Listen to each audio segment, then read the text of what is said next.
Hola, bienvenidos a este espacio universitario virtual que hoy nos convoca para ver juntos en el espacio, en el ciberespacio, la película de José Ramón Miquela Jáuregui, La historia en la mirada. Esta es una película compuesta por Miquela Jáuregui a partir de varios fragmentos, de muchos diversos fragmentos, ahora nos contará cuántos, recuperados de los archivos nacionales, muchos de los hermanos Alba, algunos del archivo toscano, y algunos están identificados, otros no, pero la historia en la mirada es una propuesta de revisión imaginaria, lúdica, creativa, innovadora, de la historia de la Revolución Mexicana, pero sobre presupuestos visuales. Entonces, doy la bienvenida a José Ramón Miquela Jáuregui. Hola Laura, no, pues me parece justo lo que acabas de decir, es un poco con el espíritu que trabajamos en este caso, porque tú sabes que este es un archivo que la Universidad Nacional Autónoma de México ha tenido, digo, este país que afortunadamente en esta universidad ha podido resguardar, bueno, por un lado, coleccionar todos este cine que se filmó durante el periodo de la Revolución, y luego evidentemente conservarlo, restaurarlo, en fin. Y bueno, y como es un archivo muy importante, pero que estaba más bien en el ámbito de lo académico, que la gente, pues más bien, muchísimos historiadores lo han analizado, pero la gente no lo conoce realmente. Algunas veces, no sé, en algunos programas, algunas de estas vistas se usaban, ¿no? Para citar de pronto al Porfiriato, pero la verdad es que no había habido la oportunidad de verlo en un cine. Y entonces, con motivo del bicentenario de la independencia y centenario de la revolución, hubo esta iniciativa en la UNAM, en la Filmoteca de la UNAM, de, de hacer una versión que pudiera ver un espectador contemporáneo, ¿no? Entonces, bueno, ahí arrancó toda esta aventura, de revisar este archivo con otros ojos, ya no los ojos del académico, que sigue estando ahí, obviamente, muy muy presente, pero en este caso con una visión mucho más de la gente común, ¿no? O sea, verlo como un espectador común y de alguna manera poderlo disfrutar y aprovechar. Esa fue la iniciativa que hubo allí, ¿no? Entonces, bueno, me encanta que lo veas tú así, porque sí, efectivamente, fue un abordaje distinto, más desde el cine que desde otras disciplinas como la historia, ¿no? A pesar de que es un tema evidentemente histórico. Bueno, nadie niega el valor de todos estos fragmentos, el valor histórico. Y hay algo que decimos los historiadores y los investigadores acerca de los archivos, que es que cuando estos archivos no se consultan, no se ven, no se ponen en circulación social, son bodegas, no son archivos. Entonces, me parece como muy interesante esta manera de dar a conocer un archivo, pero que es una manera, de alguna manera, orientada. Ya pasó por la vista de muchas gentes, la tuya, la de Carlos Martínez Azad, que también contribuyó con la investigación histórica, con la investigación de algunas de las imágenes y que elaboró un guión inicial.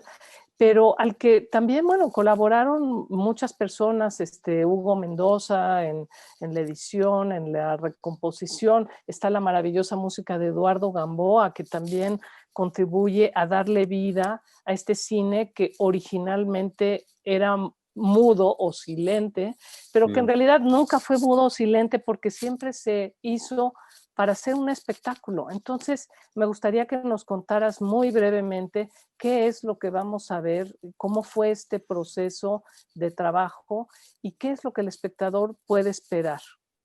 Bueno, como tú bien lo dijiste, son vistas Estaba la fiebre de la invención de este cine, ya en su versión comercial, que fue el que bueno, no es cierto, porque también Edison, que había inventado un kinetoscopio, no se llamaba kinetoscopio, era el Nickelodeon, no me acuerdo ahorita cuál es su versión, cómo se llamaba en español, pero era esta misma principio, pero lo que pasa es que lo aplicaba en un aparato que no proyectaba, sino que tenías que verlo en una cajita.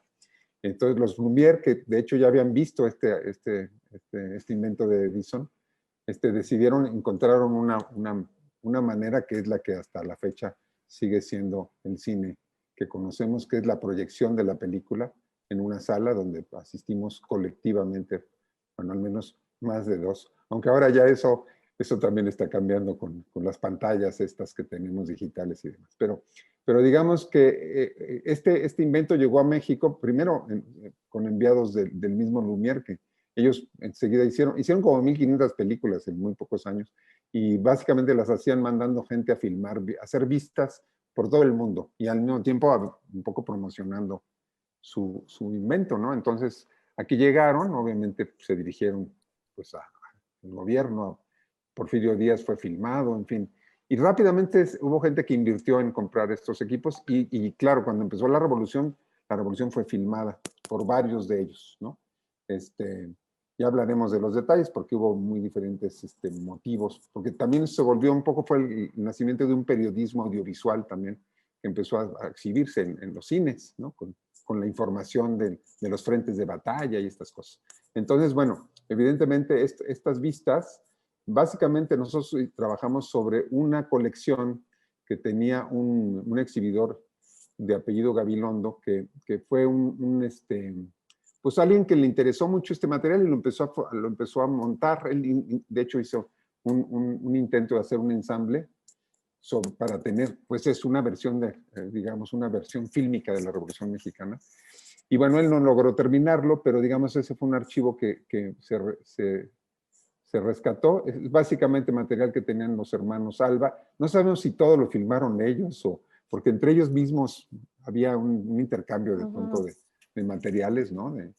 De los Toscano a los Alba, en fin, hubo varios, algunos otros que también estuvieron involucrados en estos rodajes. Y bueno, la verdad es que lo que llegó, nosotros lo identificamos en la película como material de los hermanos Alba, ¿no? Estos michoacanos que también se encariñaron, bueno, se volvieron locos con el cine y se dedicaron al cine, a filmar películas, ¿no? Entonces, bueno, nosotros lo que hicimos fue a partir de eso, bueno, evidentemente hubo todo un trabajo, efectivamente, de Martínez Assad, básicamente, que fue que es un gran aficionado al cine y obviamente es un historiador muy notable de la UNAM. Y él había hecho ya una revisión muy, muy acuciosa de este material. Y de hecho ya había hecho un guión para ver cómo lo podía la universidad poner en estos términos, ¿no? De ofrecerlo a un público más general, no de especialistas. Y bueno, ese fue el punto de partida y obviamente después ya empezamos un poco a jugar más con eso, fuimos ya menos, no es que fuéramos menos rigurosos que en términos de la historia, porque no podemos tampoco falsear absolutamente nada, pero digamos que lo que más nos importaba, y es lo que van a notar los espectadores, era que hubiera una experiencia cinematográfica, es decir, que el espectador pudiera dejarse llevar por las imágenes. Hicimos un pacto en el sentido de tratar de celebrar un poco cómo era el cine de aquella época, que básicamente pues tenía eso, intertítulos, ¿no? Para un poco situar el material de que se trataba. Nosotros los convertimos en subtítulos, porque ya el espectador moderno pues lee subtítulos, al menos en estos países donde vemos tanto cine en habla con lenguajes extranjeros. Y la otra cosa era pues el sonido, porque efectivamente, aunque tú bien decías que es cine mudo, pero no silente, o sea, siempre, desde el principio el cine siempre tuvo algún tipo de música asociada para que la gente pues no se empezara a hablar y a comentar y a pelear, digamos, en los cines. Porque, entonces la música siempre fue un gran viabilizador de la experiencia. Y en este caso, pues no sé cómo, yo no sé exactamente cómo se exhibieron estas vistas en los cines mexicanos, porque eran vistas pues básicamente documentales, ¿no? Tenían este carácter de mostrar lo que estaba pasando en los frentes, en los diferentes escenarios de la revolución.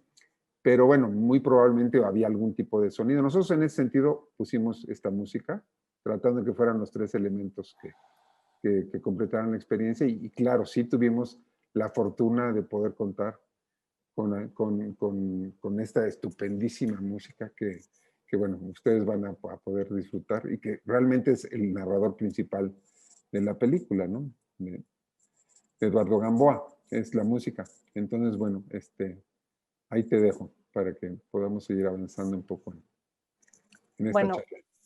estoy segura de que los espectadores ya están queriendo ver cuál es esa película que tú lograste hacer con todos estos maravillosos fragmentos que hemos heredado de nuestro pasado. Pues que comience la función. Perfecto. Ustedes nos dicen, muchachos.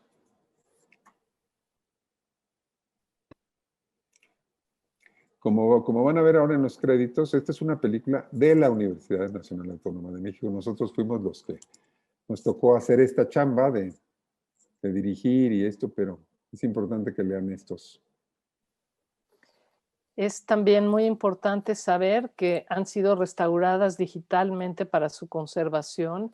Es un proceso muy laborioso, pero que permite la transferencia de todo este material maravilloso a las generaciones futuras. Y como ven, bueno, empezamos justamente situando esto en esta entrevista, este encuentro que tuvo Porfirio Díaz con el presidente de los Estados Unidos en 1909. Aquí le pido a los espectadores que vean al fotógrafo correr, porque es un fotógrafo que tiene una caja, es probablemente Manuel Ramos, y será interesante comentar cómo los fotógrafos se colocaban, tanto los fotógrafos de foto fija como los de cine. Y bueno, como ven, era una cámara de cine con la que se podía correr. Bueno, ese fotógrafo, más bien creo que era un fotógrafo de fijas, ¿no? El que iba corriendo por ahí. Pero también el equipo de los Lumière era muy ligero, era una cajita que podría ser de bolero. Y la verdad es que te permitía filmar y te permitía proyectar la película después cuando la revelabas. Era un invento realmente muy notable. Fue un invento genial, la verdad. Entonces, bueno, aquí tenemos los créditos de todos los que nos apoyaron, porque también tuvimos este apoyo de Lina para poder hacer la película.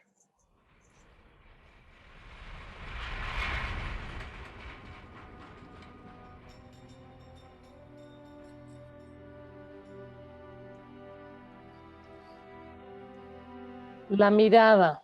Para mí la mirada es como uno de los protagonistas de esta película.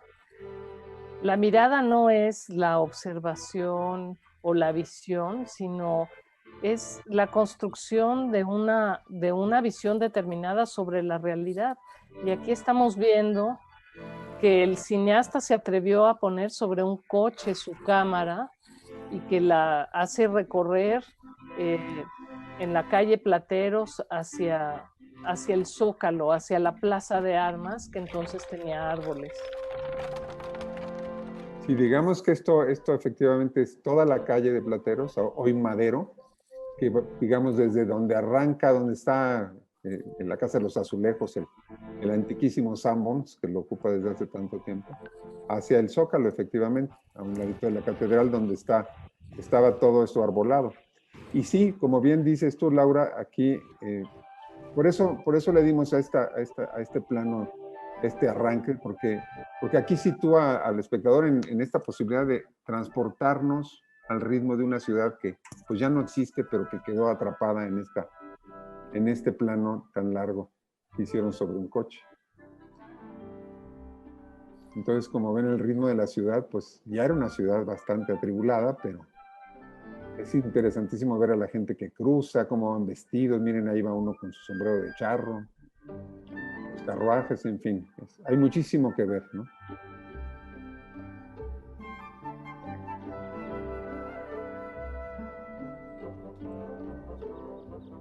Como ven, aquí acaba de cruzar un perro, que había muchos y sigue habiendo muchos en nuestra ciudad, perros callejeros, que son de alguna manera grandes habitantes de la ciudad. Me encanta cómo al llegar a la Plaza de Armas cambias de plano. ¿Nos podrías explicar qué es lo que haces con el montaje aquí? Porque creo que merece la pena que los espectadores lo conozcan. Bueno, aquí obviamente nosotros estamos tratando de narrar una experiencia como espectadores. Lo que nosotros decidimos hacer es pues de alguna manera tratar de conectar a los que iban a ver la película con lo que nosotros vimos, con lo que nosotros disfrutamos viéndola como cineastas, y tratar un poco de construir una narrativa, un discurso con eso. Aquí estos planos en realidad son de la Alameda, pero bueno, al llegar a un espacio público, nos pareció que era muy bonito llegar a las familias que están divirtiéndose en la Alameda. Son hijos de gente, pues obviamente con cierto acomodo, porque están muy bien vestidos y nos sacan la lengua y demás. Pero nos interesaba mucho la vida cotidiana. Aquí todos estos son los fotógrafos que se están subiendo al tren para asistir justamente a un evento ya más oficial, digamos. Nos interesaba eso, verle la cara a la gente y sobre todo este juego de las miradas, ¿no? Que nosotros los miramos a ellos y ellos desde el Mictlán, porque ya son espíritus que ya no existen. Ninguno de los que salen en esta película existe en este planeta, en este mundo desde hace ya muchísimos años. Esto es muy interesante y permíteme, Laura, decir, porque este tren es un tren que actualmente está siendo reinventado por la 4T, porque es un tren que cruzaba el Istmo de Tehuantepec para pasar carga del Pacífico al Golfo de México. Y bueno, realmente se inauguró en 1907 y bueno, no tuvo mucho éxito porque por lo visto los norteamericanos no estuvieron muy contentos. Ellos estaban terminando su canal de Panamá y esto de que por acá pudiéramos pasar la mercancía no les hizo. Y bueno, además tampoco había las tecnologías que permiten ahora a los contenedores cambiar tan fácilmente la carga de los barcos a los trenes, pero sí era una idea realmente muy interesante. Y algo que debo de comentar como historiadora es que en este fragmento los hermanos Alba están citando a los Lumière indirectamente con la llegada del tren a la ciudad, que fue una de las primeras películas que se exhibió en el mundo. Son visualidades que se contagian muy rápidamente. Los Lumière filman en 1895 y los hermanos Alba en 1907 ya están haciendo esta toma en México. Y sabes que, Laura, en realidad la del tren, que es tan famosa, no fue de las primeras. Ellos, por ejemplo, en la primera exhibición que hice, la primera función de cine que hicieron los Lumière, no estaba todavía esa película de la llegada del tren a la estación. Estaban, por ejemplo, sí estaba El regador regado, estas ficciones que ellos empezaron a hacer, pero entonces sí había una comunicación a pesar de que no había internet. Sí estaban bastante actualizados sobre lo que se estaba viendo en Europa, ¿no? Además llegaron los que llegaron con los equipos, pues eran franceses justamente que trabajaban para la empresa de Lumière. Cuentan que uno de ellos se quedó aquí prendado por una tapatía y ya no regresó, pero sí estuvieron filmando un buen rato en México.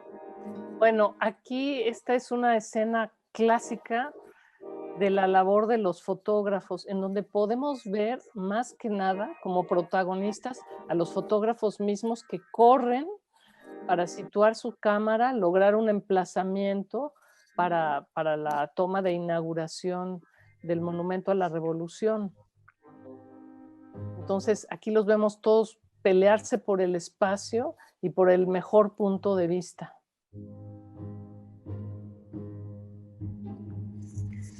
Y es muy interesante además ver cómo estas tecnologías que pues, algunas eran muy novedosas, como el cinematógrafo, las mismas cámaras, aunque ya había fotografía bastantes años antes, pero eran cámaras muy modernas que ya permitían una labor muy parecida a la de un reportero moderno, digamos. Entonces, sí vemos que había ya todo unos medios públicos, periódicos, cosas que dependían de estas fotografías.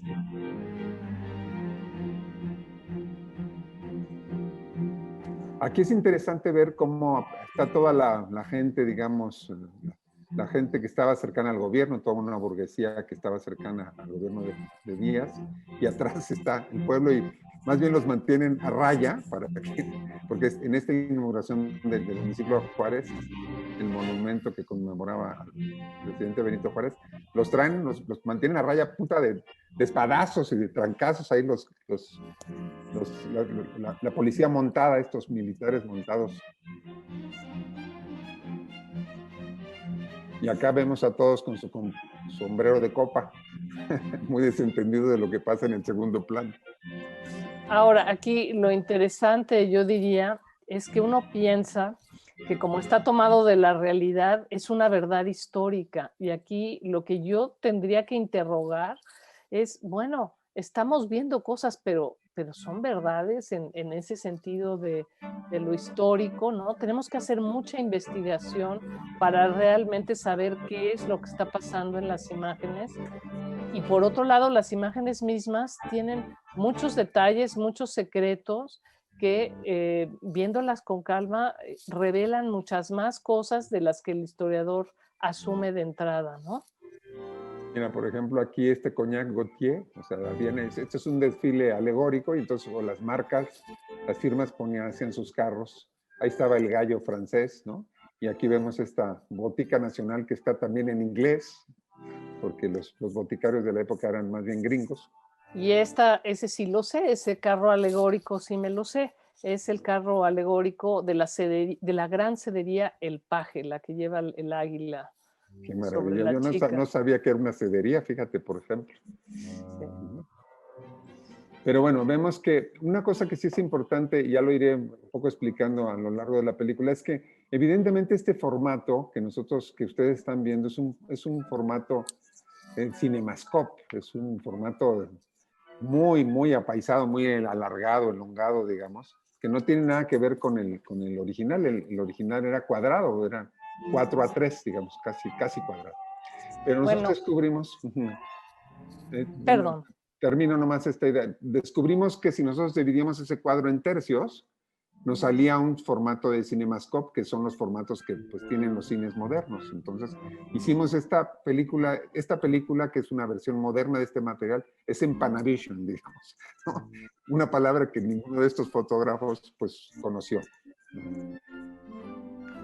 Bueno, aquí estábamos viendo la entrega del uniforme de Morelos, que fue uno de los grandes eventos del centenario, porque España devolvió el uniforme de Morelos, que se había llevado a un museo de Madrid después de la independencia, y lo devuelven en el centenario con una ceremonia que es la que está filmando el fotógrafo, y es el embajador de España, Camilo García de Polavieja, quien pone en manos de Porfirio Díaz este uniforme, lo ponen en la cureña de un cañón y se sabe que el cañón fue por toda la ciudad exhibiendo el uniforme de Morelos. Esto no lo vemos en la película, pero eso es lo que pretende testimoniar esta vista de los hermanos Alba.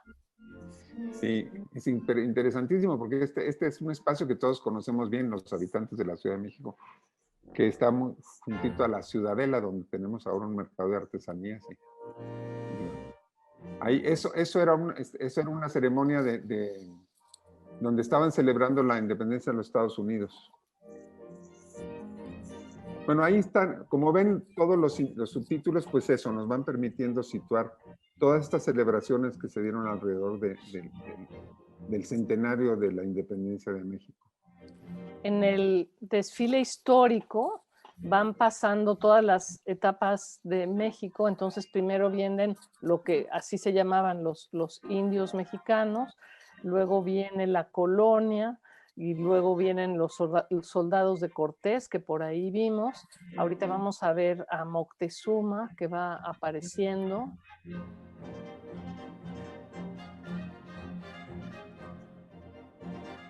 Sí, es muy interesante cómo va Moctezuma ahí tapado por un ornamento de la comparsa.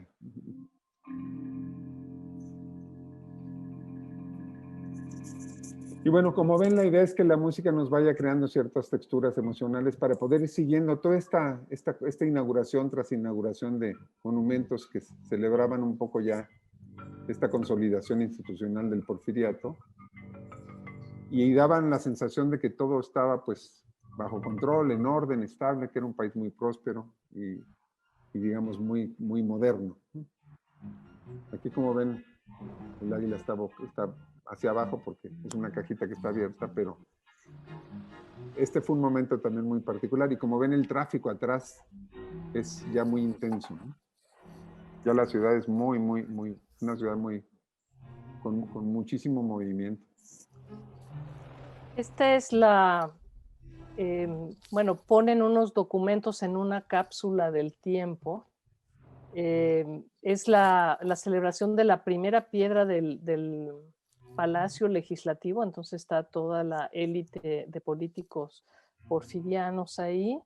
Y entonces es una vanguardia arquitectónica lo que se pretende hacer. Y entonces se colocan estos documentos, algunas monedas, documentos, y se ponen con la primera piedra del Palacio Legislativo. Y bueno, ahora sabemos en retrospectiva que nunca se encontró la cápsula, no sabemos ya dónde quedó esa cápsula, ¿no? Claro, porque además ese proyecto no se terminó, se convirtió en el Monumento a la Revolución, como todos sabemos. Ya no, justamente la revolución interrumpió la construcción de ese edificio, que iba a ser una especie como de Capitolio. Y este es el manicomio de la Castañeda, que también era una institución moderna. Era el primer hospital para enfermos mentales en México. Había habido uno en Tlalpan, que era una quinta de la buena salud del doctor Lavista, pero era muy pequeño y esto era realmente algo moderno, ¿no? Que enorgullecía al gobierno de don Porfirio. Sí, por supuesto que sí, era un símbolo de su modernidad, o poderse ocupar de la psiquiatría a nivel público, ¿no? Como salud pública. Bueno, y aquí vemos justamente algunos otros fotógrafos. Hace rato vimos justamente, ya no alcancé a comentarlo, a Salvador Toscano filmando, pero aquí, bueno, este es uno de los fotógrafos que están haciendo foto fija de este desfile, donde efectivamente fue el desfile principal y como ven aquí, 10,000 militares, y hubo contingentes de Argentina y de otros países que ahora los vamos a ver. Todos desfilando frente a Palacio Nacional en el Zócalo. Y había una bola de muchos mirones, como ven, y mucho perrito callejero que también desfiló con mucho garbo. Entonces, perdón. Adelante, Laura, por favor. bueno, aquí quería señalar a los rurales, que eran el cuerpo de orden de Porfirio Díaz, pero que después con esos sombreros de ala ancha se van a convertir como en el ícono de otra cosa, ¿no? Como de los bandidos de la revolución. Pero en realidad en este momento eran una señal de orden y progreso. Esto, déjenme aprovechar para decir que este hombre que anda moviendo a todos y que parece como una especie de represora en realidad trabajaba con los hermanos Salva y lo que estaba quitando eran a los que le estorbaban a la cámara, estaban ensuciando el cuadro. Por eso lo ven tan afanoso en quitar a todos los que se atraviesan por frente a la cámara de cine que está filmando. Acuérdense que eran cámaras mecánicas que se operaban con una manivela. Y bueno, ahí tenía mucho que ver el ritmo con el que el cinematógrafo podía operarse. Tenían que tener una habilidad muy particular para mantener un buen ritmo de filmación. Nosotros aprovechamos este momento para hacer una transición en el sonido y poder hacer una transición de todo este mundo de ceremonias institucionales, donde todo parecía estar bajo control, a lo que en realidad estaba pasando atrás con esta rebelión que se gestaba ya en México.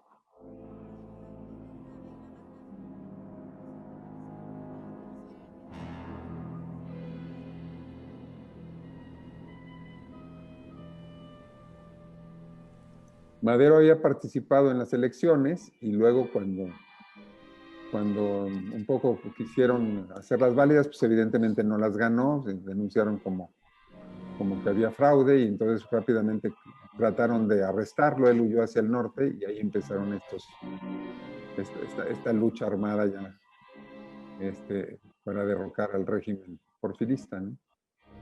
La primera batalla se está preparando justo aquí, es allá en el norte, en Ciudad Juárez, que es por donde podían entrar las armas para que los insurgentes o los insurrectos pudieran estar justamente en condiciones de combatir a un ejército organizado, como era el de Porfirio Díaz, era el Ejército Nacional. Estos son imágenes de esa batalla donde ya hubo cañonazos. y donde justamente estos dos personajes, Pascual Orozco y Francisco Villa, pues fueron protagonistas, ¿no? Como cuenta el historiador Miguel Ángel Berumen en su libro La batalla de Ciudad Juárez, la gente en El Paso se ponía de un lado del río a ver la batalla como si fuera un espectáculo. Y siempre nos queda la duda cuando vemos estas escenas si están filmando prácticas o es la batalla misma la que está siendo filmada. Entonces, me gustaría saber tu opinión. Bueno, obviamente cuando ellos llegaban, pues algunos de los escenarios de la revolución, pues ya había pasado la acción. Entonces, muchas veces se sabe que muchas veces ellos le pedían a las fuerzas que estaban, con las que tenían contacto, que si les podían repetir algunas. Y una de las cosas que se supone que los delata es que el humo de los disparos es blanco. Quiere decir que no había cartuchos, simplemente eran como de salva, ¿no? Esos disparos. Pero algunos otros, pues sí, evidentemente algunas son batallas reales, ¿no? Dependían pues, de eso, la oportunidad con la que ellos se podían acercar, si estaban en ese momento cerca del frente de batalla o no. Pero bueno, esto por supuesto que es toda la gente ya movilizándose en la Ciudad de México, ya celebrando el triunfo, porque el triunfo fue muy rápido, es decir, días enseguida se desistió, digamos, de tratar de hacerles frente. Entonces ahí en Ciudad Juárez ya se firman estos tratados. Esto todo es evidentemente, si es documental, es periodístico, digamos, tiene un valor. Ahí está saludando a Pascual Orozco. Y ahí va. Todavía no era presidente Madero, pero era el líder Madero. Ahí viene una Carranza, vienen dándose. Una de las personas que obviamente lo apoyó muchísimo. Y como aquí damos cuenta en los subtítulos, Pascual Orozco no fue convocado digamos, al lugar que él consideraba que le correspondía, ¿no? Dentro de este nuevo grupo que se acercaba ya a la presidencia, que tomaba el poder en el país.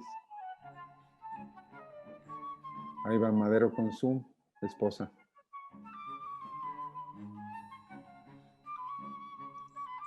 Hay una película que se llama El viaje de Madero de Ciudad Juárez a la Ciudad de México, pero en realidad no lo filmaron desde Ciudad Juárez, sino desde San Luis Potosí. Bueno, por razones operativas, los hermanos Alba, pero sí hicieron un registro de todo el viaje de Madero a la Ciudad de México. Sí, van a ver, buena parte de ese pietaje es el que van a ver ahora a continuación. Obviamente estaban estos ferrocarriles que se habían desarrollado durante el Porfiriato, que llegaban al Paso del Norte, ¿no? Hoy, justamente esta frontera que tenemos por el lado de Chihuahua con Texas. Y bueno, pues era donde había pues el intercambio comercial más importante entre los dos países en aquel momento. Y por ahí llegaban pues las armas y ahí controlaban los norteamericanos pues a quién le daban más poder o menos poder, ¿no? Al armarlos o no venderles armas. Aquí les van echando estas ramas para celebrar la llegada de todos estos. Y aquí ya vienen contingentes más obreros y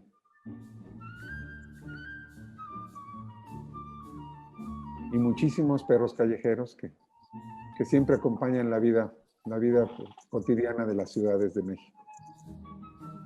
Bueno, algo que hay que comentar es que el protagonista sin duda, de esta película es como una masa, un pueblo que no es tal, o sea, no está unida como una unidad abstracta, ¿no? Como le llamamos, sino que es un pueblo constituido por muchos individuos de muchas distintas clases, vestimentas, sombreros, gestos, costumbres, y que todos de alguna manera están en el cuadro de la cámara conviviendo y muchas veces están inclusive en el primer plano delante del acontecimiento que está pasando. Entonces es muy interesante esta tensión que se crea entre la gente, los sujetos vivos, ¿no?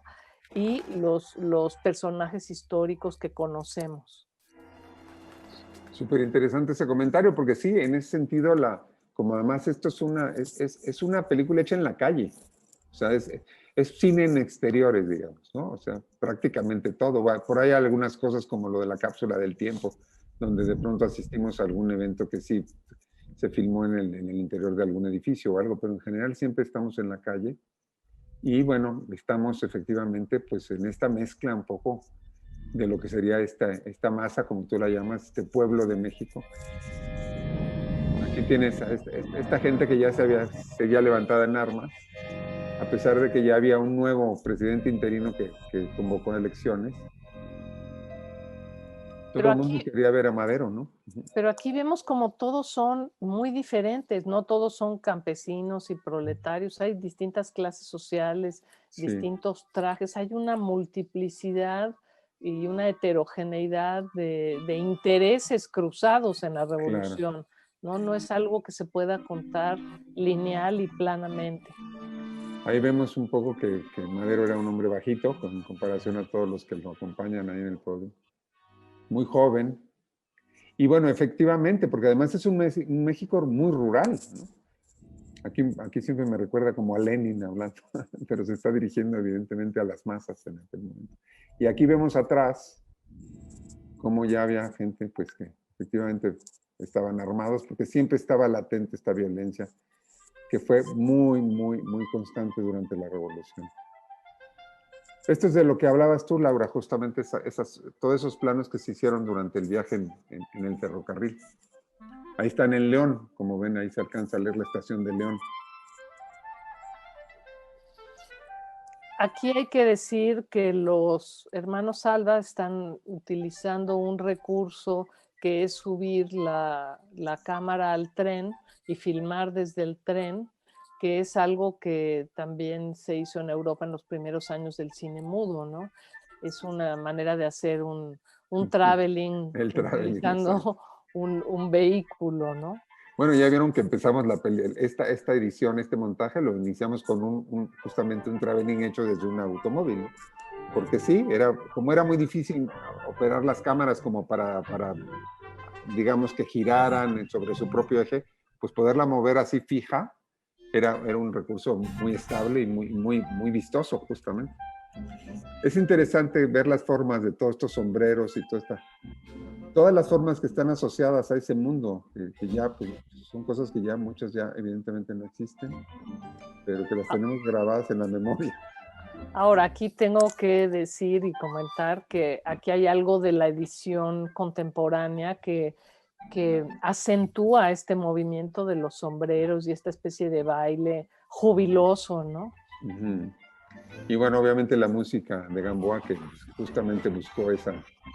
Nosotros hicimos como recurso también de la banda sonora, de pronto en algunos momentos ponemos algunos sonidos que son como incidentales o que están como asociados a la acción, solamente por un lado para crear una cierta sensación de realidad, aunque es claro que no buscábamos ser realistas, ni mucho menos, a pesar de que es un material documental.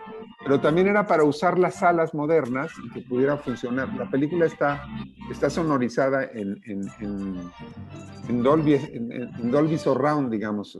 Tiene una mezcla en 7.1, digamos que tiene una mezcla espacial, ¿no?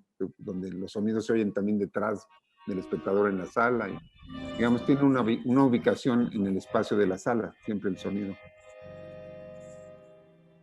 Queríamos que fuera un espectáculo cinematográfico moderno, que el espectador no, a pesar de que está viendo material que se filmó todo hace tantos años, tuviera una experiencia lo más contemporánea posible.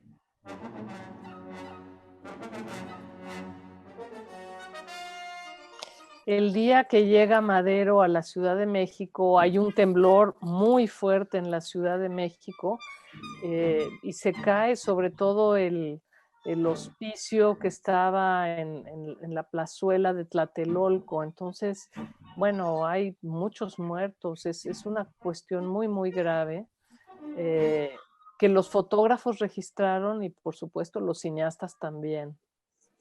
Sí, sí, es un momento sin duda de conmoción. Vean el nivel de destrucción, obviamente vemos que también son muros de adobe. Y bueno, la verdad es que sí fue un movimiento telúrico súper importante. Y era como un mal presagio, ¿no? O sea, de que llegaba justamente el triunfador de esta revolución, bueno, de esta primera etapa de la rebelión contra Díaz. Y justo cuando iba a llegar pasa esto. Entonces, como ven, está todo el mundo muy conmovido con la impotencia un poco que se siente ante una cosa de este. Aquí van a ver, por ejemplo, cómo empiezan a concentrar a los cadáveres.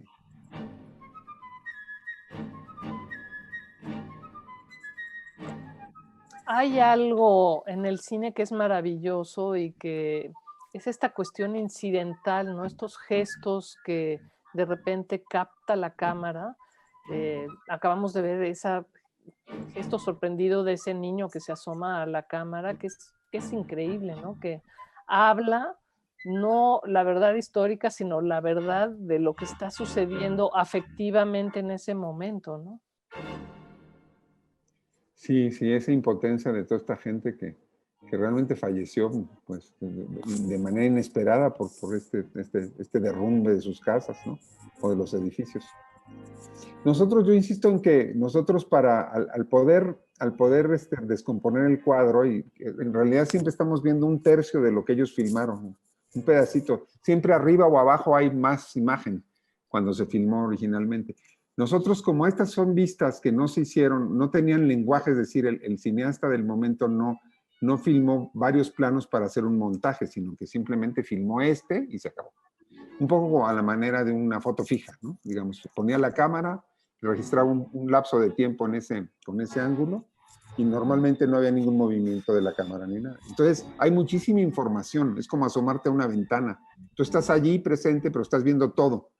Y nosotros lo que quisimos al romper el cuadro en tercios fue poder pegar pedazos del mismo cuadro para poder crear un lenguaje, es decir, crear un montaje, una edición que por la yuxtaposición de los cuadros pudiéramos descubrir cosas y guiar la experiencia del espectador creando significados.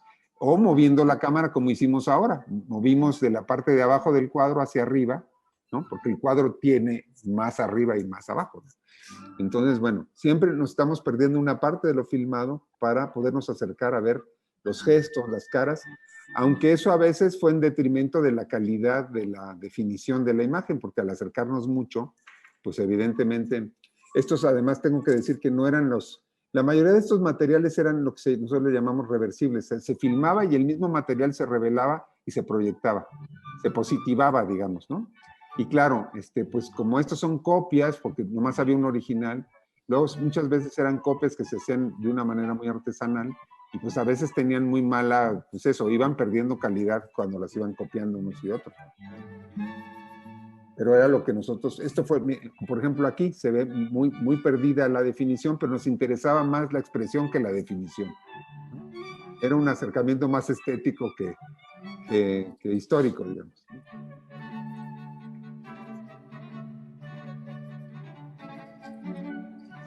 Ahí está llegando ya el maestro.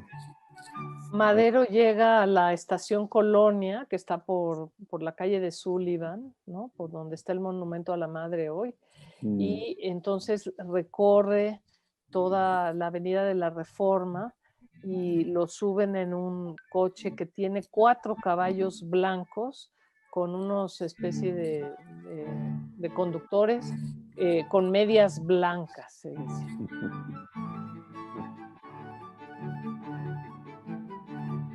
Traen peluca y toda la cosa, así son como de Cenicienta. O sea, estas referencias a la aristocracia europea, ¿no? Y luego tienen también un carro alegórico, viene detrás de Madero, un carro alegórico en donde hay una escena que es muy bonita porque hay la leyenda patria, libertad y orden, y es la verdadera paz, ¿no? Y ya se asume en ese momento que la revolución se terminó, entonces en ese carro alegórico hay un revolucionario y un federal que se están dando la mano con una libertad que los está viendo. Entonces, es increíble pensar, ¿no?, que en 1911 ya se pensaba terminado el movimiento revolucionario. Bueno, y justamente ese pensamiento fue el que hundió a Madero, porque de alguna manera él también lo pensó que se podía, digamos, partir de allí para construir un nuevo México, sin deshacer, por ejemplo, a todo el ejército porfiriano. Y bueno, al poco rato, un general de ellos, de ese ejército, pues va a hacer un golpe de Estado y lo va a asesinar a él y a Pino Suárez, su vicepresidente, ¿no? O sea, no logró, él no había habido una revolución como tal, simplemente era un cambio de poder entre dos burguesías, porque además Madero pues representaba también a una burguesía agraria muy acomodada, ¿no? Ese es el hijo de Juárez, justamente. Es muy curioso lo celebran levantándolo. Son abrazos de apapacho.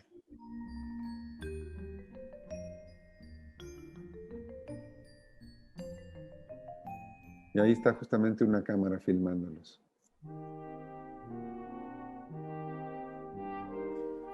Ya vemos cómo en esa época ya tienen una conciencia muy clara del poder de la cámara y también del poder político de esas imágenes, ¿no? Sí. De influir en la opinión pública. Sí, miren, la gente, por ejemplo, sale de la misa y ve la cámara y la saluda, porque ya ellos iban al cine también, saben que de alguna manera los iban a ver otros espectadores, ¿no? A pesar de que era muy joven, Laura, el cine, pues aquí estamos hablando de que tenía 15 años, digamos, el cine como fenómeno ya comercial, ¿no? El cine que se proyectaba en salas, como lo inventaron los Lumière.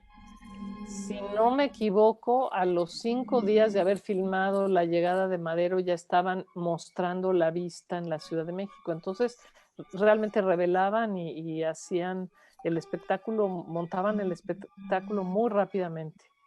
Te digo que la tecnología de los Lumière permitía que el mismo material, la emulsión que tú filmabas, la podías positivar y la proyectabas de hecho, con el mismo aparatito, ¿no? Ahora, ya se empezaban a inventar otros proyectores más grandes. En la misma feria de París ya hubo 80,000 espectadores del cinematógrafo como un fenómeno ya, tecnología moderna, ¿no? Esta posibilidad de captar la vida en acción. Esos movimientos de cámara, evidentemente, los hicimos nosotros artificialmente, en algunos casos. Normalmente ellos no tenían era muy difícil, no tenían cabezas, digamos, en los tripiés hidráulicas como para poder hacer un movimiento limpio. Entonces, todos estos ajustes los hicimos nosotros, aprovechando que nosotros estábamos siempre viendo un pedazo del cuadro y no todo el cuadro. Entonces teníamos la posibilidad de movernos a través. Ese es Pascual Orozco, que ya estaba, obviamente, pues un poco en contra del mismo Madero, porque no le habían dado su lugar. Y aquí ya vemos estos movimientos que fueron tan importantes en la revolución, los movimientos de tropas a través de las vías férreas siempre.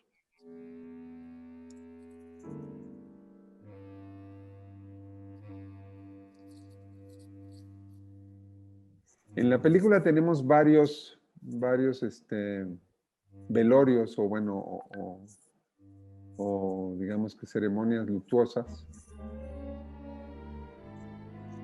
Aquí justamente, aquí este personaje se vuelve a acomodar para que la cámara lo vuelva, para que no lo pierda. Cuando se da cuenta que lo están filmando, él se regresa para quedarse un poquito más en cuadro. Ahí va justamente Madero. Porque se había suicidado este personaje que era pues muy importante, ¿no? González Salas. Pero bueno, siempre tenemos en el fondo esta sensación de crispación, de que bueno, el país evidentemente no está en paz y es un país súper violento, es un país pues en pie de guerra, digamos, con grandes injusticias que no se han resuelto, ni mucho menos. Y bueno, está latente pues todo lo que va a venir en los próximos años. Ahí están los rurales que tú decías, Laura. Exacto, que después se le voltean a Madero y apoyan a Victoriano Huerta.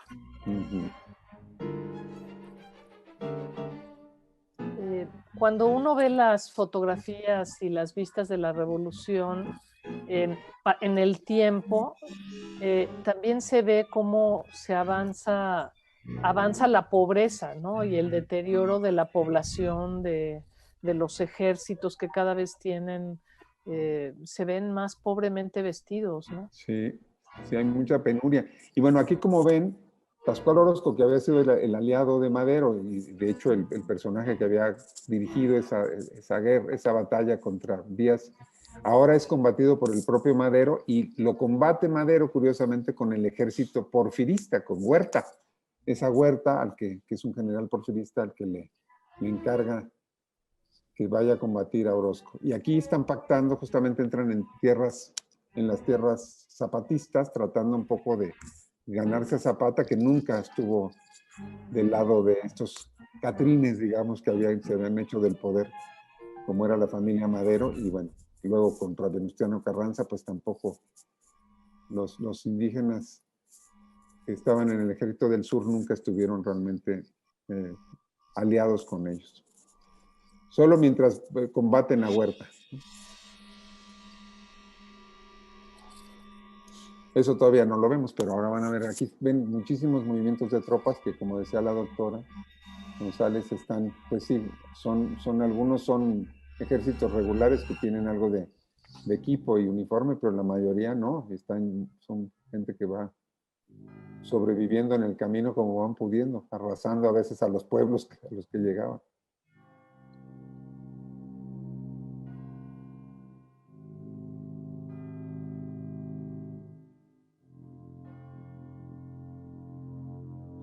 Ahí iba Huerta justamente.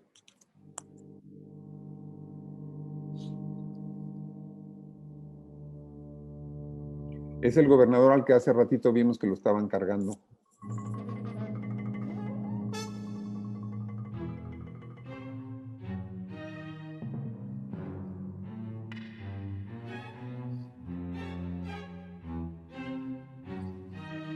Aquí empiezan estos terribles 10 días de violencia en la Ciudad de México, la decena trágica, que terminan, sí, perdón, que terminan con el asesinato de Gustavo Madero, el hermano de Madero, sí. el día 19 y el día 23 con el asesinato del propio Madero, pues a manos de Victoriano Huerta. Obviamente ya también Félix Díaz y Bernardo Reyes, todos eran militares de carreras que tenían unas viejas raíces justamente en el porfiriato, entonces los habían apresado cuando había tomado posesión, digamos, Madero, pero luego los suelta y enseguida pues se ponen a la cabeza de la rebelión contra Madero. Aquí está la gente, estos son gente disparando a la gente en la calle, en las calles del centro de la Ciudad de México.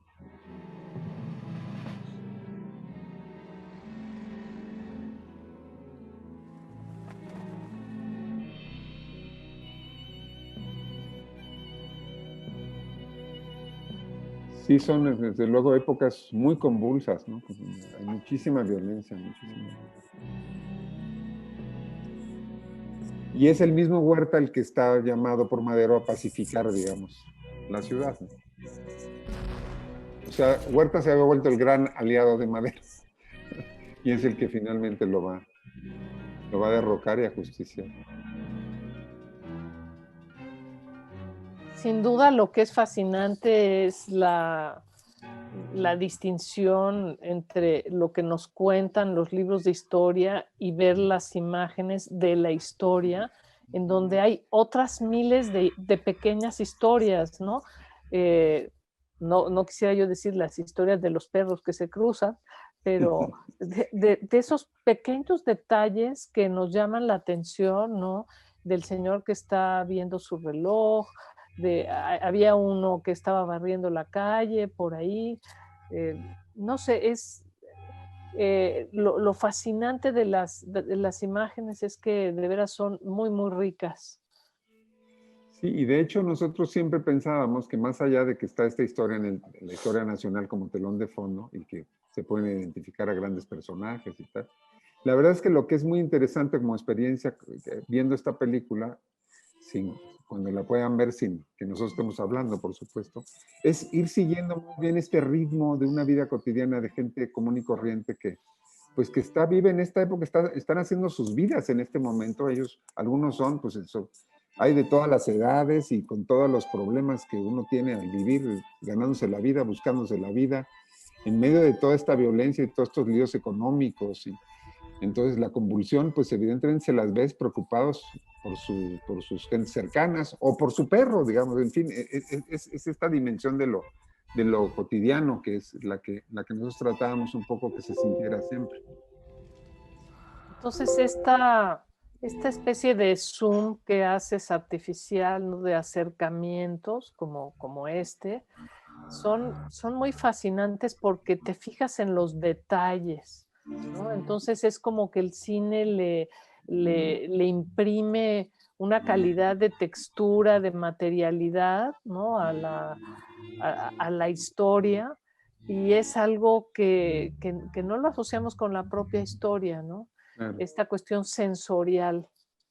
Claro, y en ese sentido, pues nosotros nos permitimos varias licencias también, sin falsear nada, porque nosotros teníamos la responsabilidad de no hacer, esto es un documento universitario y en ese sentido había cierta necesidad de mantener un rigor científico, digamos, pero sí, o sea, por ejemplo, esto que nosotros identificamos como el lugar donde cayó muerto Madero y la gente fue y le puso unas flores, pues son licencias un poco que nosotros, al acentuarlas, vamos creando un ritmo dramático, digamos, una narrativa emocional que pretendemos que el espectador vaya siguiendo. Y acorde con ella es que está la música llevándonos un poco emocionalmente de la mano. Porque además siempre también la verdad es que estar viendo un archivo histórico sin saber nosotros, sin ser historiadores y tener esa fascinación profesional del académico, pues también después de una hora y media de estar viendo estas imágenes, pues llega un momento que te puedes cansar y perder. Si no has enganchado en una narrativa donde puedas ir disfrutando de este flujo un poco, de esta visita que haces a este pasado, que al final es el pasado de nuestros bisabuelos, es el pasado de nuestra nación, y de alguna manera es el pasado de todos nosotros, ¿no? Ahí que tenemos al guapísimo Zapata.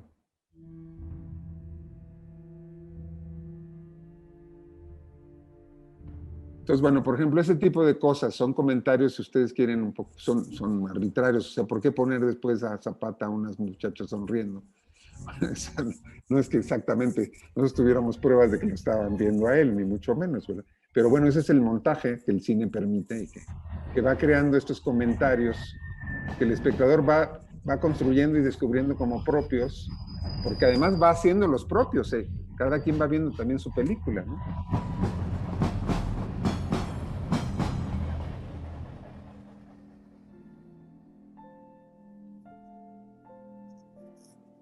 Entonces, como ven, no paran de pasar cosas trágicas, ¿no? Aquí ya Huerta ya está desatado, ya mató al presidente, al vicepresidente, ahora mata al senador Belisario Domínguez. Y bueno, finalmente lo logran derrotar las fuerzas que lo conviten.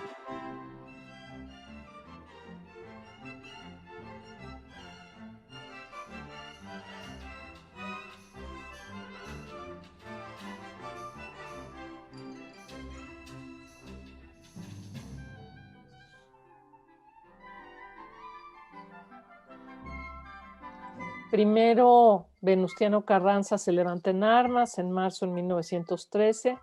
En mayo, luego Zapata desconoce a Huerta. Y en 1913, en septiembre, un poco más tarde, Villa también se une al movimiento en contra de Huerta. Y esa toma de Torreón de la División del Norte es algo que definitivamente va a favorecer a Carranza, ¿no? Apoyado por Villa en el norte y por Zapata en el sur.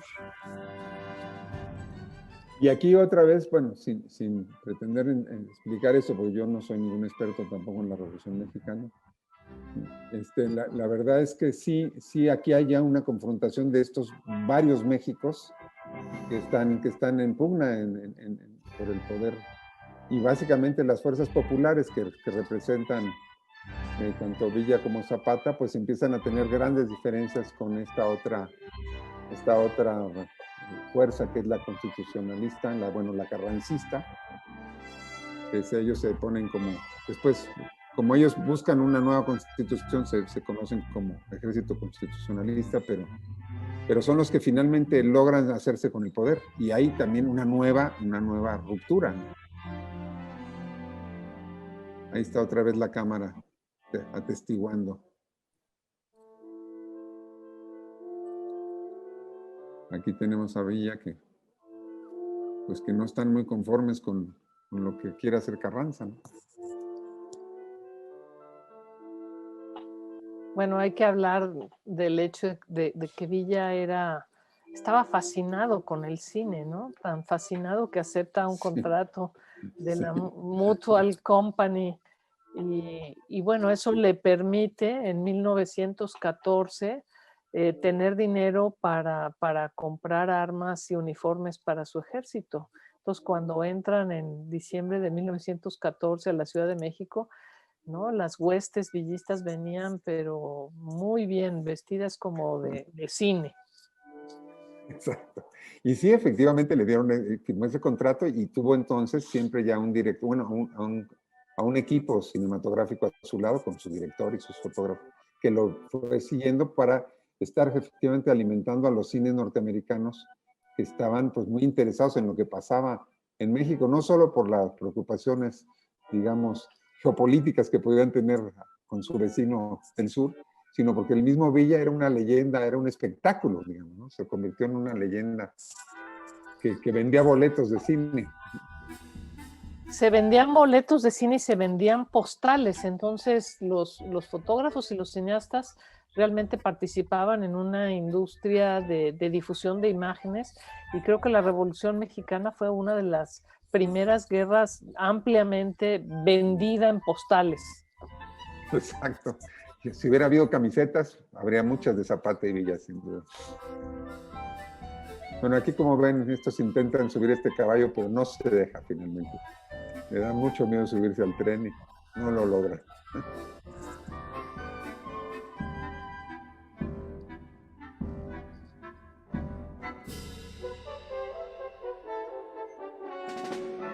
Bueno, explicar esta parte de la historia donde efectivamente Carranza de alguna manera es desconocido por sus propios, digamos, sus propias fuerzas, sobre todo por Obregón, que había sido realmente el militar brillante que había ganado las campañas.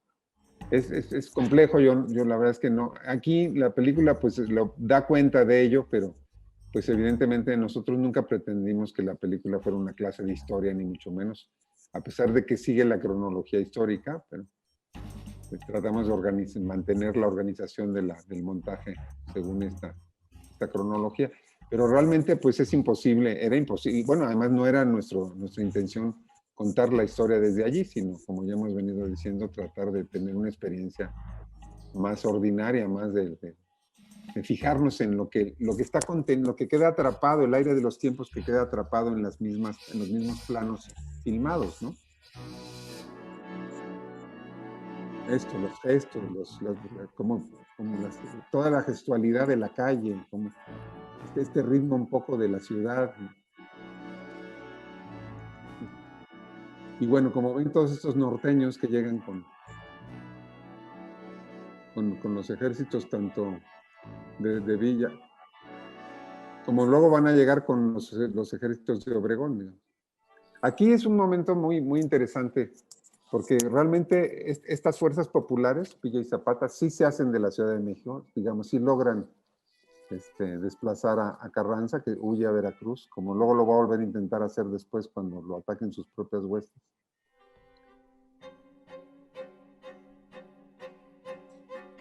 Pero a pesar de que toman el poder de facto, pues no logran realmente organizar un gobierno que perdure, o sea, así como llegaron a la ciudad, a la capital, la acaban dejando. Es el 6 de diciembre de 1914, un día histórico, porque en el sur, por Chapultepec, que era el sur de la Ciudad de México en aquella época, se juntan las huestes de Emiliano Zapata y de Villa y entran por el Paseo de la Reforma juntos. Y Zapata se había mandado a hacer un traje increíble con un sombrero con plata y Villa, pues se siente así como, bueno, ¿qué pasó aquí? ¿No?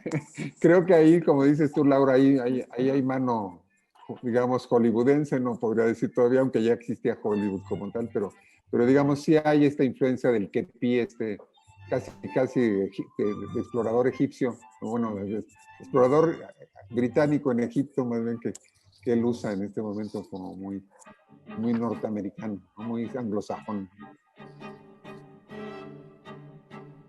Bueno, son los famosos sombreros Salakot, que son los de Indiana Jones, ¿no? Que, bueno, son los que utilizaba el imperio inglés y que se usan por alguna razón en México y los villistas entran con esos sombreros. Se ve que los uniformes se los compraron también a los, a los de la película. Tenían su marchante seguramente, su conexión con... Este es un momento que visualmente es porque es muy sombría la posición que tienen todos. Están realmente metidos en una situación complicada. Esto después de 1938 hubiera sido imposible. En una revista se publicó a Lázaro Cárdenas comiendo en la portada y desde entonces es algo prohibido el fotografiar a los protagonistas de la historia comiendo. Las maneras de comer.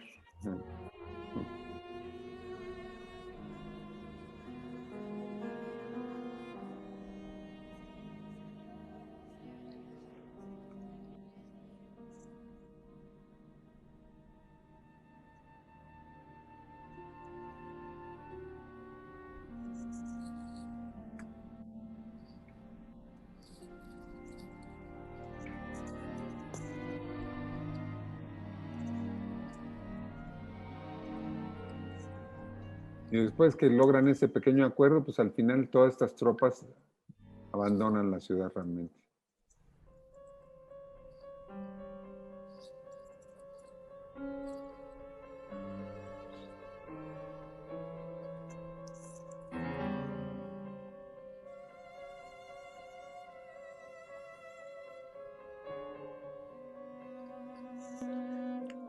Hace ratito se me olvidó comentar que en esa comida está justamente Vasconcelos, sentado al Sí. lado de Villa.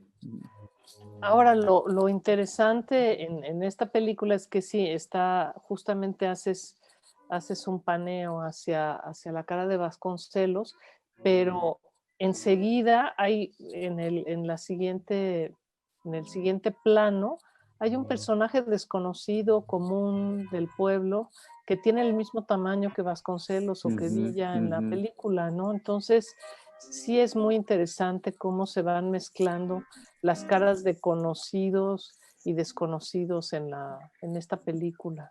Ahí está Obregón, mírenlo, ahí todavía tiene brazo. Sí, bueno, era un poco eso, que decir, bueno, desde esta perspectiva, desde esta distancia ya del tiempo, pues todos son digamos, protagonistas de la misma historia o son gente que vivió esa vida, son contemporáneos todos, entonces pues ya el que era el más poderoso, pues ahora está exactamente en las mismas condiciones del menos poderoso, digamos. Están todos igualados por el tiempo, ¿no? Que es todo un tema el tiempo, cómo manejar el tiempo cinematográfico, el tiempo narrativo en medio de un tiempo histórico con H mayúscula que pues siempre estaba muy pesado y que además por otro lado podía ser solo abordado desde los materiales que teníamos, porque nosotros tuvimos 5 horas de material Y de esas 5 horas sacamos esta hora 20, digamos, que constituye la película. Algunas cosas se discriminaron porque eran muy repetitivas simplemente, pero otras ya fueron pues, privilegiadas simplemente por su valor como narrativo en este rompecabezas que fuimos armando al montar la película.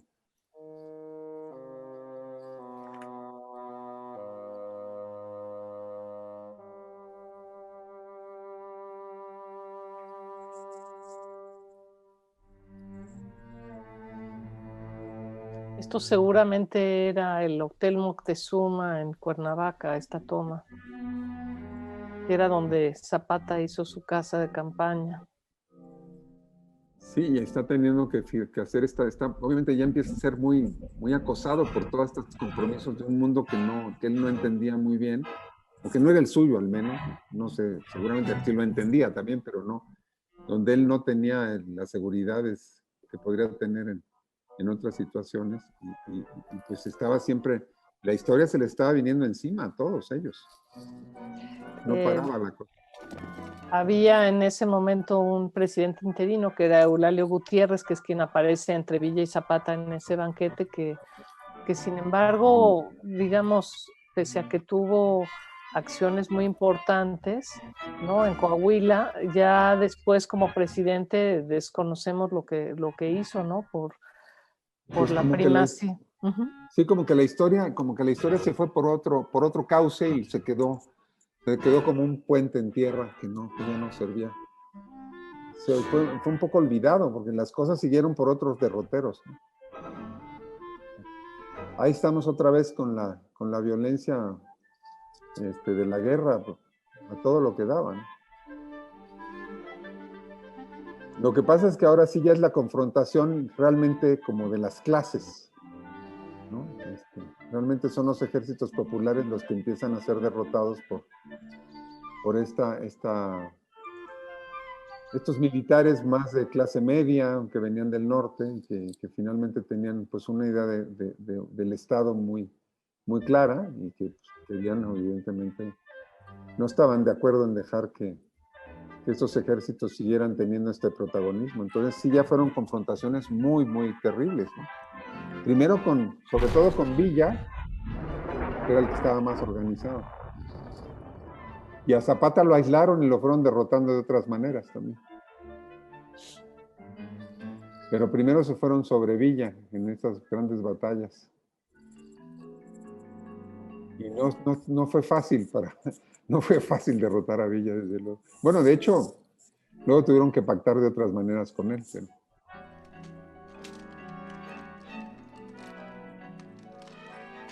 Pero digamos que lograr neutralizarlo fue muy difícil para Carranza.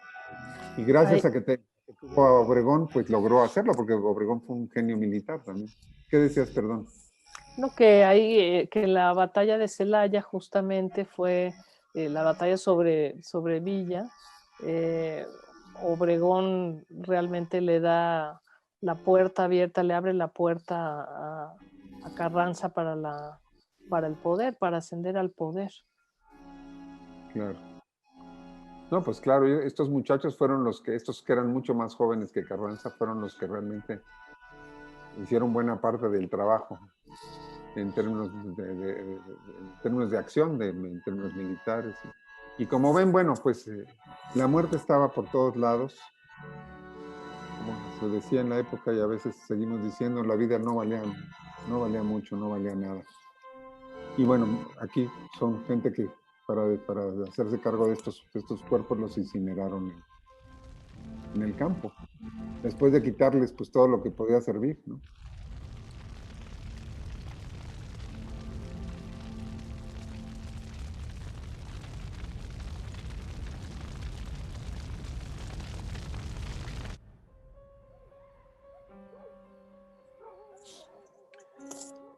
Aquí aprovechamos una parte del archivo que tenía que ver con la Cruz Roja.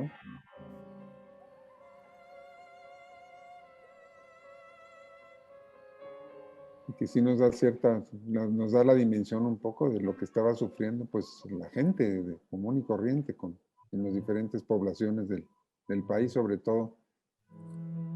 en donde pasaba la bola.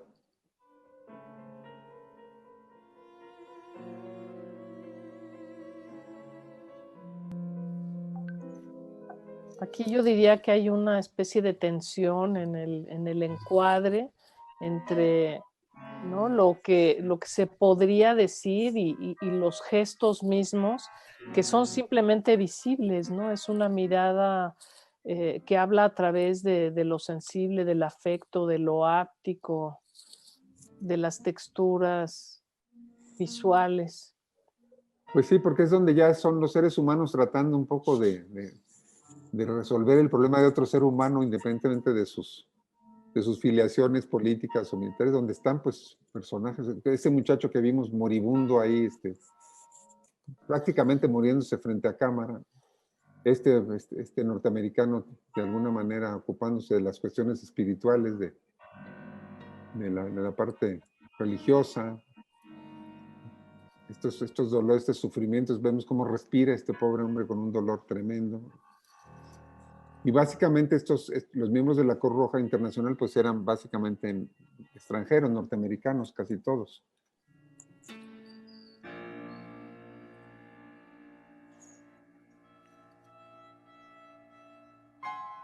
Entonces, por ejemplo, yo nunca logramos saber exactamente dónde se filmó esto, en qué momento exactamente, pero esa era una de las cuestiones que un poco quería yo enfatizar.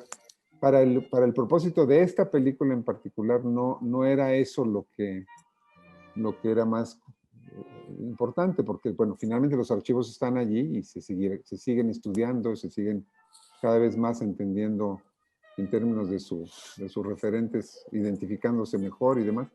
Pero aquí nosotros lo que queríamos era transmitir la experiencia de lo que se vivió en aquel momento. Y pues estas eran imágenes que nos daban ese servicio, digamos, nos permitían transmitir, compartir esta penuria de gente que está herida, que tiene que resolver sus necesidades básicas. Como ven, están todos, se ve que hace un frío terrible, están todos con sus harapes y sus cosas cobijas para poderse guarnecer un poco del frío.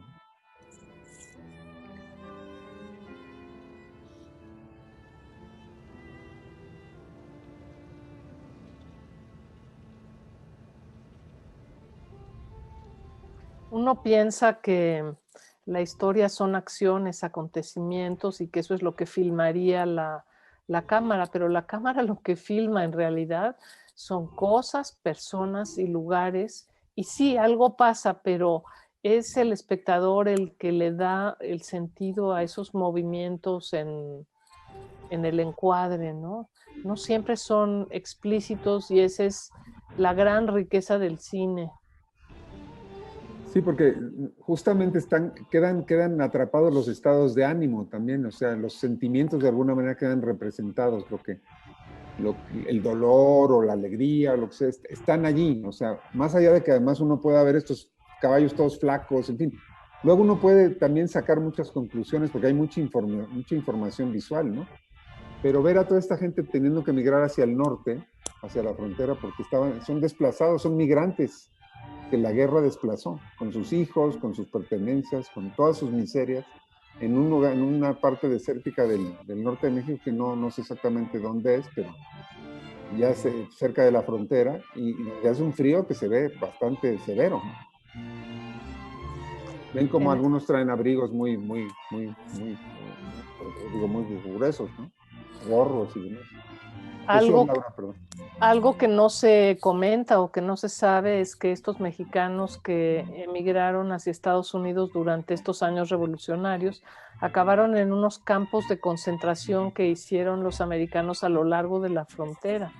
Y en ese libro en el que colaboré con Miguel Ángel Berumen, México, Fotografía y Revolución, hay algunas fotos muy únicas que encontramos en archivos en Estados Unidos de esos campos de concentración en que se ven los mexicanos tras alambres de púas. Sí, hay mucho dolor en todas estas. Son momentos de mucho dolor en el país, sin duda, ¿no? Y como ven, son grupos enormes de gentes. Miren, por ejemplo, cómo el mismo caballo, el cuerpo del caballo evapora, digamos, su sudor del frío que estaba haciendo allí.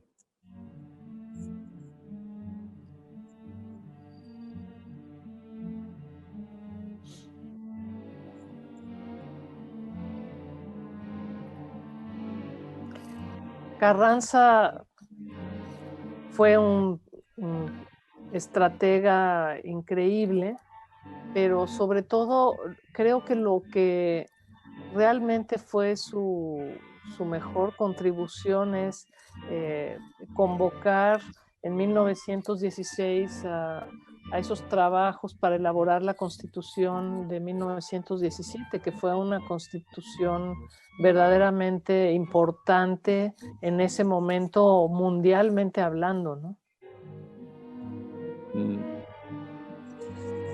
Sí, ya hablaremos al ratito de eso, porque además finalmente tuvo que dar cuenta esa constitución de mucho de lo que la lucha popular había empujado. Porque sí, al final todo ese levantamiento de masas obreras y campesinas, pues en muchos sentidos ganaron la revolución también, entonces, pero no habían sido, no se quedaron con el poder, digamos. Entonces fue a partir de este Congreso Constituyente que muchas de sus demandas se vieron plasmadas en la Constitución y algunas pues no lograron realmente tener consecuencias, sino hasta, no sé, muchos años después con Cárdenas, por ejemplo.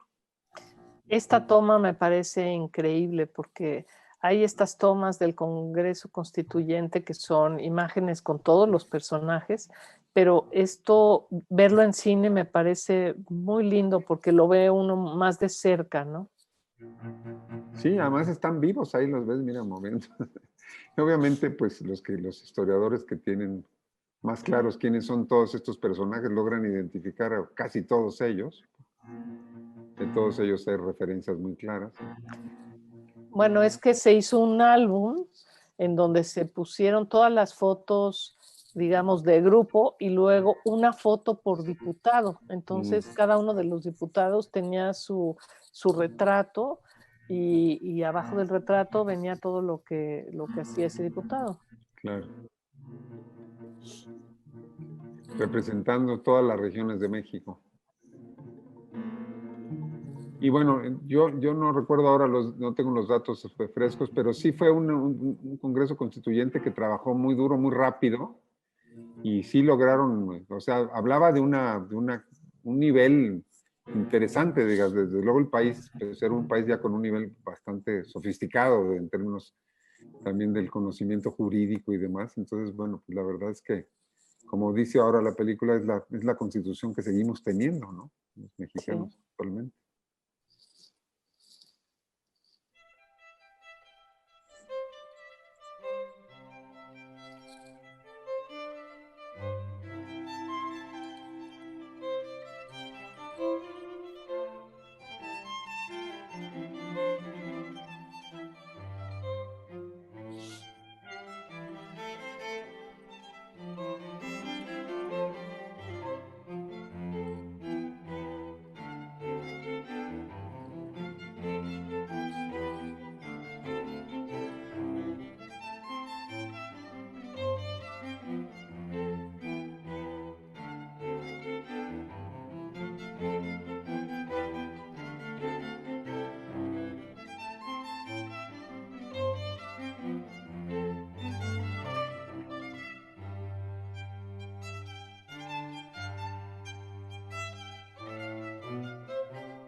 Es importante decir que el material que ha conservado la universidad en la Filmoteca, pues obviamente abarca más, un periodo mucho más amplio que el que cubre esta película. La idea siempre fue que empezando con esta íbamos a hacer una trilogía que empezaba con esta, La historia en la mirada, seguía con El poder en la mirada, que también se hizo, y una tercera que no hemos logrado todavía hacer, que se llama La nación en la mirada, dividiendo los 30 años que, digamos, podemos pensar, así redondeando mucho, que duró la Revolución Mexicana, pensando que se acaba realmente con Cárdenas, que es cuando se cristalizan muchas de las consignas que dieron motivo a la Revolución.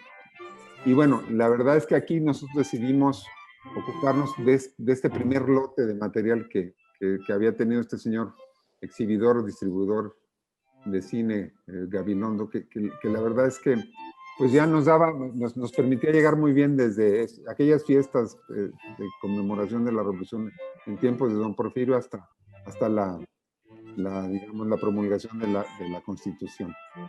Ya vendrá, luego al final hicimos un poco esta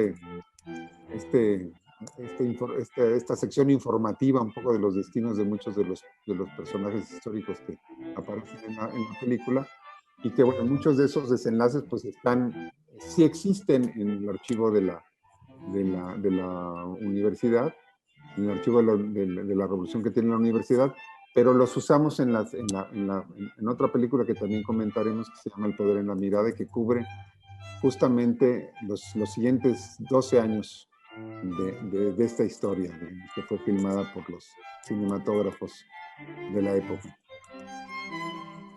Por lo pronto, de esta película, La historia en la mirada, me gusta mucho ese final con este personaje jovencito y, ¿no?, un poco borroso, que ve de regreso hacia la cámara, es decir, hacia nosotros los espectadores, como este dios griego que es Jano, ¿no?, que está en un umbral, ¿no?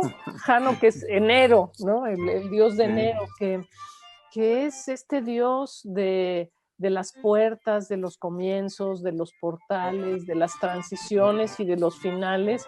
Y así es como veo yo la revolución, ¿no?, como una especie de umbral en la historia de un país. De hecho, qué bien que lo mencionas, porque sí, esa fue la idea un poco de cerrar empezar con él y cerrar con él, efectivamente como un umbral, como un rostro como el de Jano, que efectivamente era este principio y final siempre, donde entrabas era una transición, ¿no? Donde pasabas por este umbral para salir a otro mundo, ¿no? Y sí, la revolución pues sí había transformado el país, sin duda, aunque todavía no sabíamos muy bien en qué lo había transformado.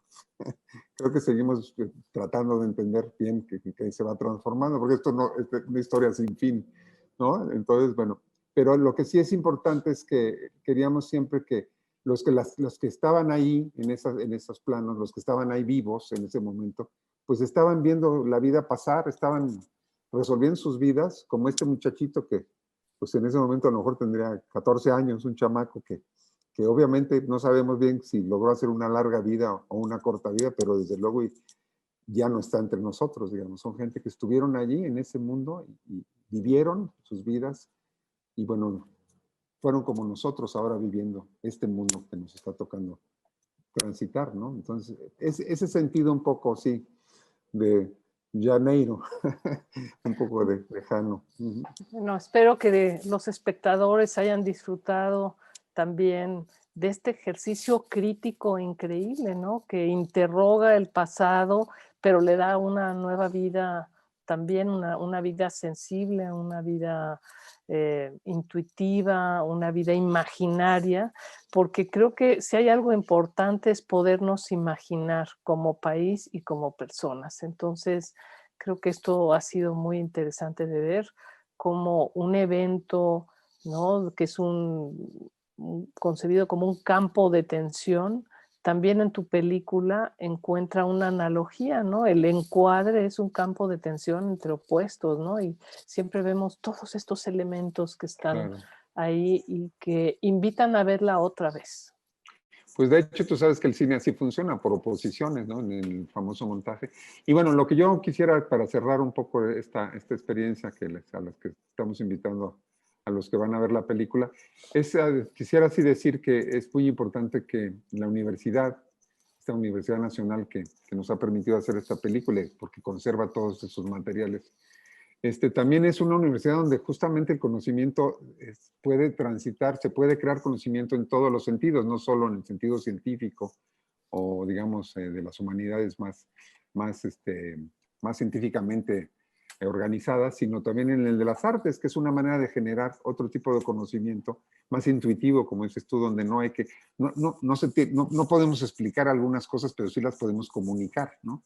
Y la gente tiene las certezas con toda claridad, las puede descifrar y hacer suyas, ¿no? Es un conocimiento más de la experiencia un poco de estar vivos, y que eso, pues, evidentemente en el cine es, en ese sentido, pues es extraordinario, porque puede transmitir en muy poco tiempo muchas experiencias estéticas, épicas, éticas también, y obviamente poéticas, ¿no? Que le dejan a la gente una sensación que se agrega a toda la otra información científica, digamos, que podría tener el material como desde el punto de vista de la historia, ¿no? Del análisis histórico y demás, de entender lo que pasó y poderlo descifrar, porque son documentos muy ricos en información.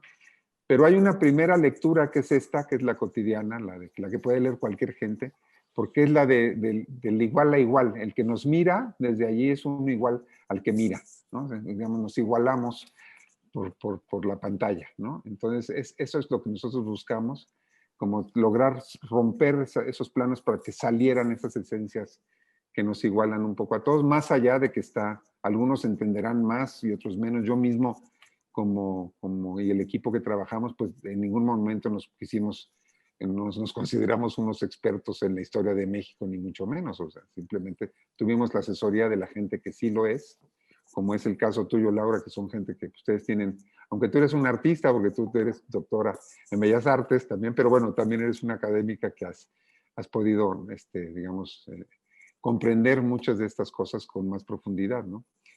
Pero bueno, lo que sí te puedo decir es que la película ya está cumpliendo 10 años, la hicimos para justamente la conmemoración del centenario.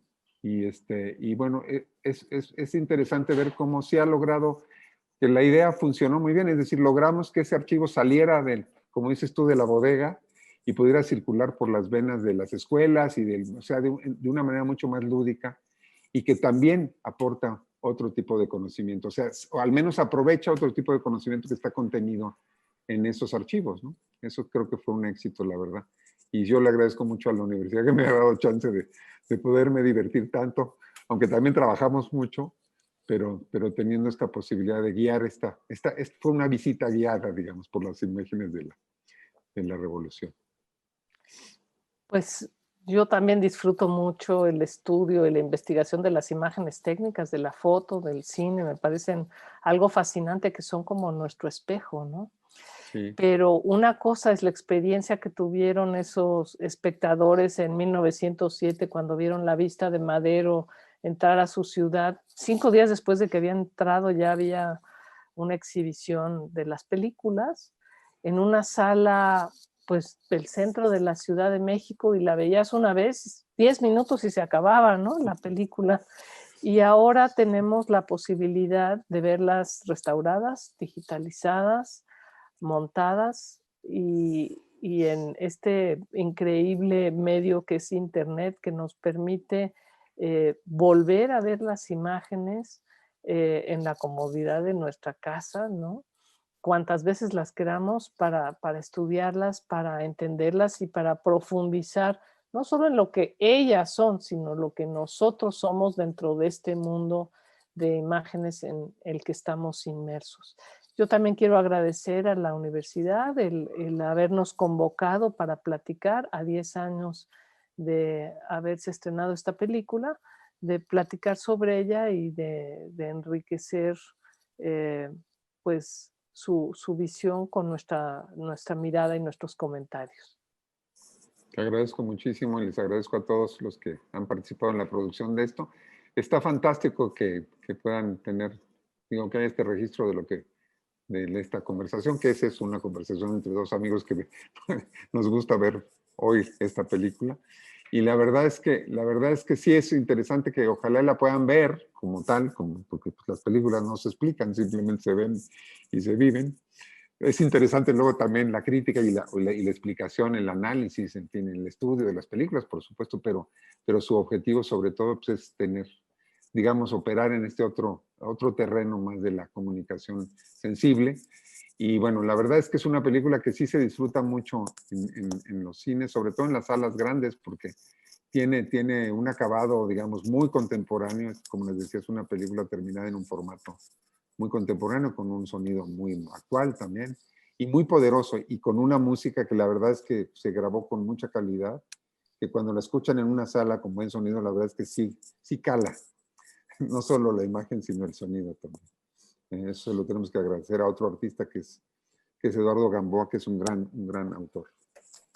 Pues muchas gracias, José Ramón, Miquela Jáuregui, director y productor de La Historia en la Mirada, y muchas gracias a la Filmoteca de la UNAM. Nos vemos pronto.